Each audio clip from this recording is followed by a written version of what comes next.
Assalamualaikum, salam sejahtera, salam bola sepak. Selamat datang ke Stadium MPAJ untuk menyaksikan pertembungan di antara pasukan Wangsa Maju City melayan kunjungan pasukan Galaxy Girls untuk perlawanan terakhir pada malam ini. Signifikannya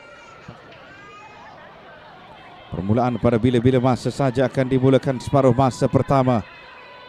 Isyarat yang kita terima di padang menunggu whistle permulaan yang akan dibunyikan oleh pengadil perlawanan. Memulakan aksi di antara Wangsa Maju City menentang pasukan Galaxy Girls. Perlawanan terakhir yang cukup mendebarkan untuk mencari pasukan ke peringkat suku akhir. Perlawanan MBPJ dan Selangor tadi, mereka masih ada harapan ke suku akhir. Mereka yang mempunyai ruang dan penalti yang diberikan. Haya Ashika berhadapan dengan Zaini Bakar.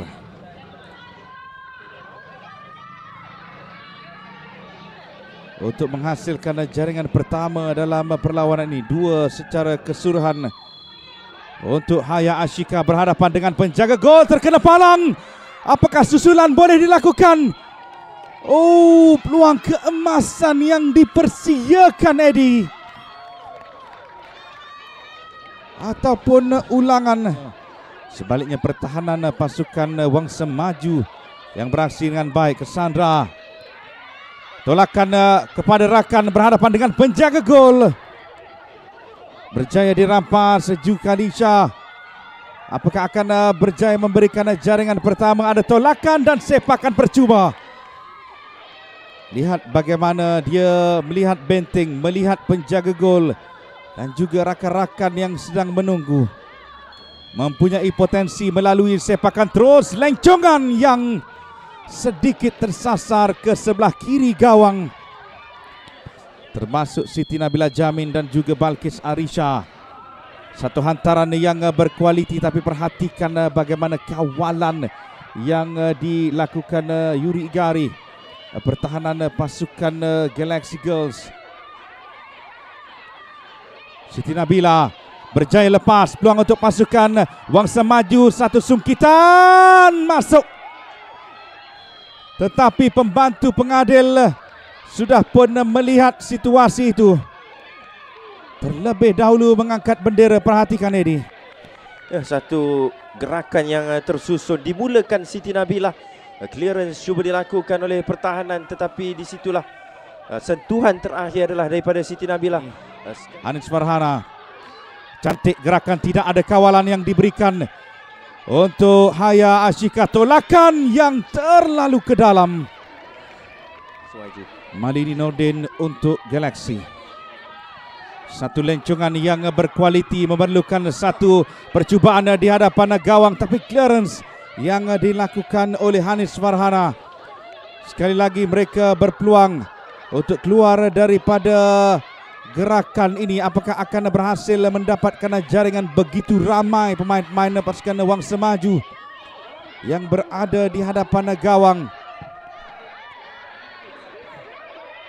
Cassandra untuk Jaida.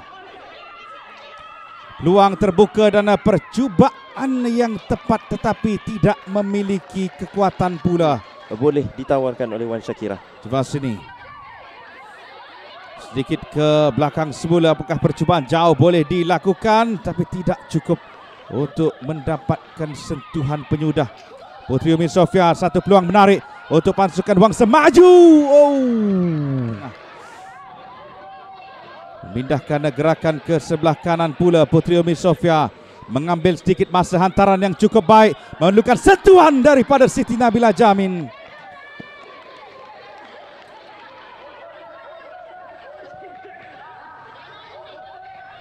Hanis Farhana. Percubaan jauh yang diimpikan. Oh, kesilapan penjaga gol. Clearance dilakukan oleh Rozaini Bakar sebentar tadi. Mempunyai kemahiran. Apakah akan melakukan satu curve, satu lencongan untuk mendapatkan jaringan yang pertama? Rozaini Bakar juga perlu bersedia. melihat pelbagai kemungkinan, pelbagai variasi corak yang boleh dihasilkan melalui sepakan ini. Puteri Umi Sofia menghantar terus kepada penjaga gol. Puteri Umi Sofia, kawalan yang dilakukan tetapi pemain yang lebih tinggi. Beliau cuba merampas, berjaya, tapi berikan semula penguasaan. Tackle yang dilakukan Puteri Umi Sofia.